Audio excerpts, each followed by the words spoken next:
assuming some of you probably read my bio, but I'm a Virginia Tech survivor from the shooting that happened 12 years ago. And the way I break down in this presentation is the beginning. I'm really going to just jump into the shooting and the survival of it for me.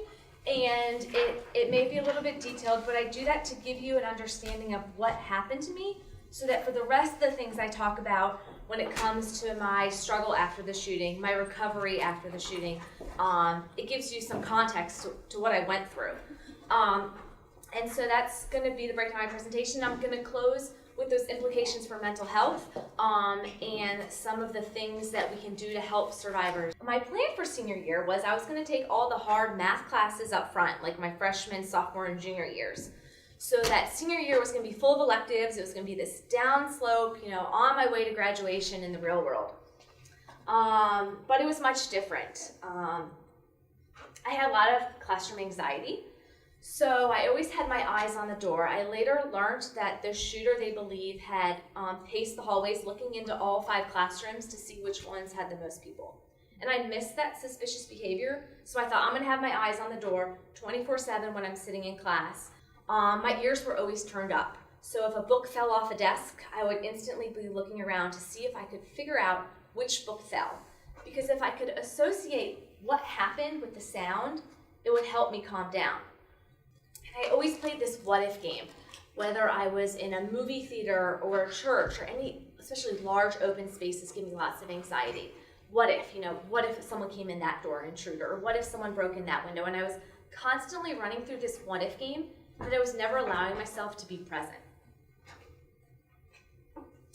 And I began distancing myself. I really noticed it my senior year. I was putting distance between me and my family, me and my friends. And I just wanted to hang back and stay at home or just go to the gym and be by myself, which is totally not like me.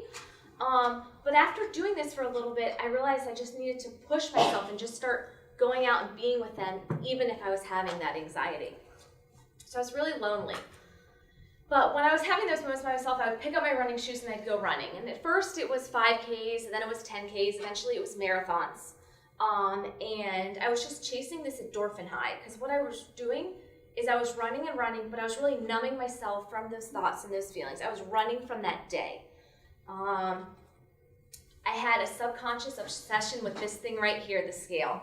So every morning I would step on the scale, and if I weighed less than the day before, it was going to be a good day. If I weighed more than the day before, it was going to be a bad day. And I was already deciding my mood for the day before I even brushed my teeth. I let this scale and whatever number it was showing me have all the power in the world. The problem is, what I showed you a couple slides ago, is when you're running all the time and exercising and you're under eating and you're putting all this physical stress on your body, you're not going to get a menstrual cycle. Without a menstrual cycle, I learned you couldn't get pregnant.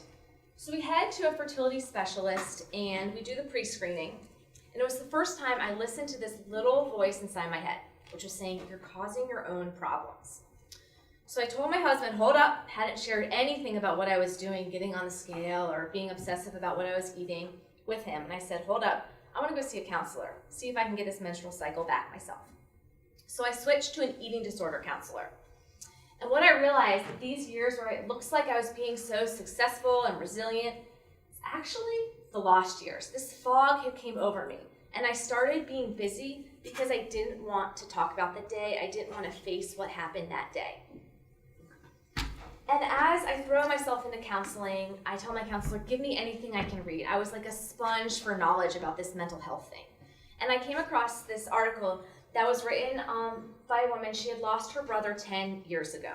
And she talks about these lost years after grief, and it totally resonated with me. So what she wrote was, I've recently discovered that I forgot to stop. I've been so busy these past 10 years surviving, holding myself together, I forgot to stop and take stock of where I was going.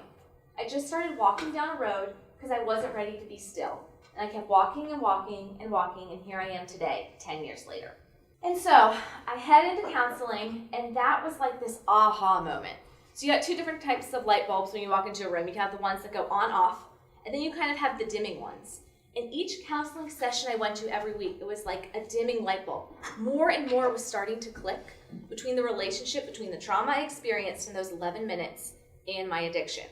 So as I'm putting these pieces together and I'm getting help, I learned that I needed to process those feelings from that day and that this stuff isn't taught in schools.